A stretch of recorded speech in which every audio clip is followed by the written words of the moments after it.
मनसेचे नेते प्रवक्ते प्रकाश महाजन आपल्याबरोबर आहेत.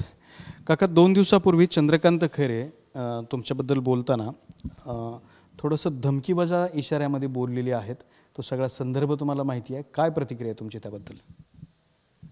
खरंच खैरे असं बोलले असतील? माझ्याकडेच बोललेले आहेत आणि ऑन रेकॉर्ड आहे ते. खैरे अत्यंत देवबळा माणूस आहे.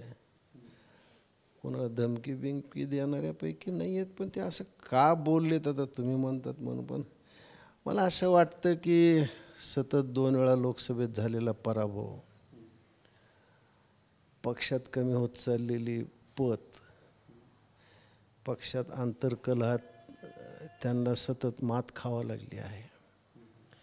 दुसरं महत्त्वाचं कारण असं आहे की 2 लोकसभेच्या निवडणुका लढवल्या, त्याचा निश्चित परिणाम त्यांच्या खिशावर झाला.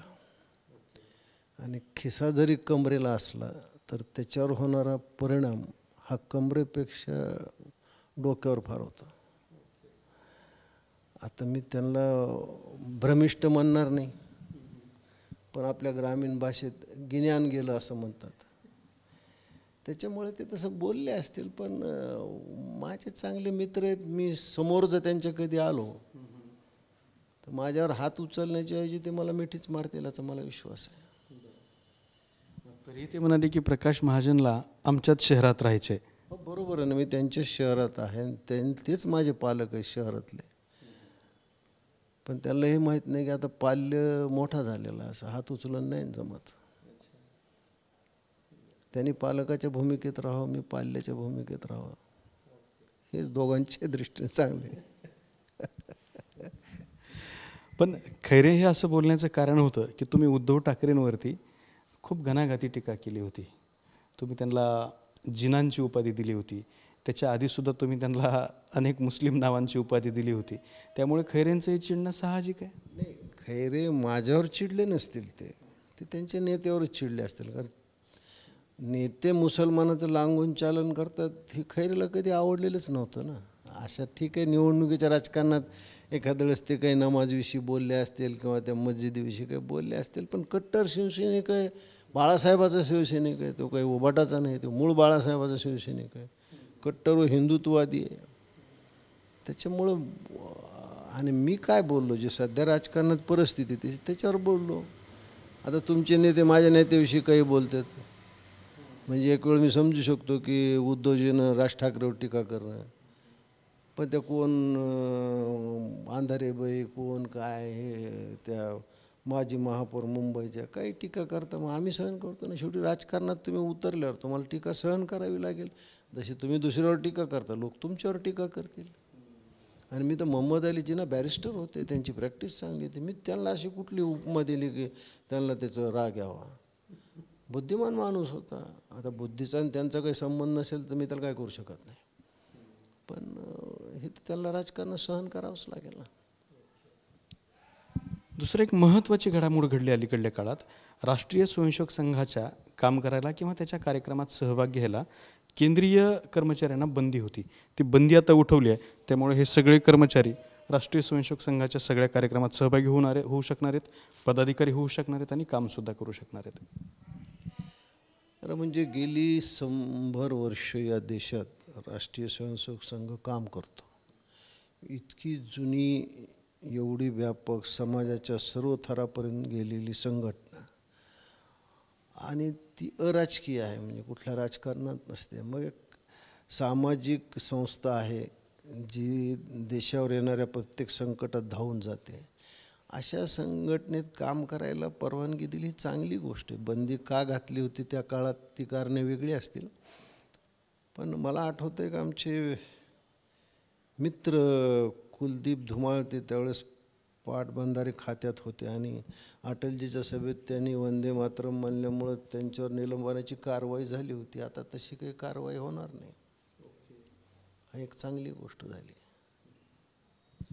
दुसरा एक महत्त्वाचा मुद्दा आहे की अजित पवारांवरती राष्ट्रीय स्वयंसेवक संघाच्या वेगवेगळ्या मुखपत्रातून टीका केली जात होती आणि ते सोबत नकोत वगैरे असं. पण भारतीय जनता पार्टीला हे अजित पवार सोबत हवेत म्हणून भाजपच्या काही लोकांनी राष्ट्रीय स्वयंसेवक संघाला अशी विनवणी केल्याची माहिती समोर आली आहे की अजित पवारांवरती टीका करणं टाळा.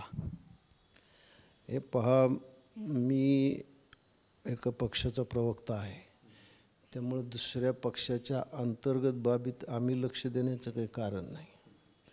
त्याच्यामुळं भारतीय जनता पक्षाने अजित पवारला सोबत घ्यावं किंवा त्यांनी संघाला काही समजावं हा त्यांचा अंतर्गत मुद्दा आहे. त्याच्यामुळं महाराष्ट्र नवनिर्माण सेना यात काय म्हणणार आहेत, आमचं काहीच म्हणणं नाही. नंबर 2, मनोज जरांगे यांचं काल 5वं आंदोलन सुरू झालं होतं, ते आज नुकतंच काही वेळापूर्वी सुटलेलं आहे. साधारण 5 आंदोलनं केलीत, त्याच्यानंतर अनेक वेगवेगळे मोर्चे, रॅली निघालेले आहेत, तरी मराठा समाजाच्या आरक्षणाचा प्रश्न सुटलेला नाही. तुम्हाला ही आंदोलनाची दिशा योग्य वाटते का? ह्या संपूर्ण आंदोलनाबद्दल तुमची भूमिका काय आहे? सर्वप्रथम तर मनोज जरांगे पाटलांनी उपोषण सोडलं हे चांगलं केलं, कारण उपोषणामुळं त्यांच्या प्रकृतीवर वाईट परिणाम होतो. आणि शेवटी एखादं आंदोलन करायचं, एखादा विषय हाताळायचा तर आपली प्रकृती ही अगोदर चांगली लागते. त्याच्यामुळं त्यांनी काल उपोषण सोडलं असं मलाही कळालं. ही अत्यंत चांगली गोष्ट झाली की त्यांच्या प्रकृतीवर त्याचे खूप विपरीत परिणाम होतात आणि ते थांबतील असं मला वाटतं आहे. आता राहिला प्रश्न या सगळ्या आंदोलनाचं यश काय. कुठल्याही आंदोलनात 100% यश येतं असं नाही. आपण 4 मागण्या करतो, 2 पूर्ण होतात, 2 राहतात. तर ज्या 2 पूर्ण झाल्यात त्याचा लाभ घेऊन राहिलेल्या 2साठी संघर्ष करावा, हेच साधारणतः एक आंदोलनाची नेहमीची दिशा राहिलेली आहे. प्रश्न असा आहे की OBC-मधून मराठा समाजाला आरक्षण हवं आहे. OBC-वाल्यांचा त्यांना विरोध आहे. खरं म्हणजे दोन्ही समाजातल्या विचारवंतांनी एकत्र आलं पाहिजे. मी काल महाराष्ट्रातले एक थोर विचारवंत आणि तुकाराम महाराजांचे वंशज डॉक्टर सदानंद मोरेंचं एका यूट्यूबवर मुलाखत पाहत होतो. त्यांनी खूप चांगलं सांगितलेलं आहे की दोन्ही समाजाच्या नेत्यांनी एकत्र येऊन हा विषय सोडवला पाहिजे. कदाचित 50% हे आरक्षण बसणार नाही. आरक्षण आत्ता जरी सत्ताधाऱ्यावर दबाव आणून मिळालं तरी ते कोर्टात टिकणार नाही. तर दोन्ही समाजाने एकत्र येऊन केंद्र सरकारला ही विनवणी केली पाहिजे की बाबा आरक्षणाची व्याप्ती वाढवा. त्यांनी फार चांगलं उदाहरण दिलं की प्रत्येकजण म्हणतं माझ्या ताटातलं खाल्लं, माझ्या ताटातलं खाल्लं. ताट लहान, त्याच्यात किती भाकरी मावणार, त्याच्यापेक्षा ताटाचा परीघ वाढवा आणि भाकरीची संख्या वाढवा. तर असं काही करून तो मार्ग सुटू शकेल असं वाटतं. पण शेवटी या देशाची घटना आहे, या देशाचे कायदे आहेत, त्याच्या अंतर्गतच या सगळ्या गोष्टी सोडवायला पाहिजेत. तर हे होते प्रकाश महाजन. कॅमेरामन अप्पासाहेबसोबत दत्ता कानवटे, TV9 मराठी, छत्रपती संभाजीनगर.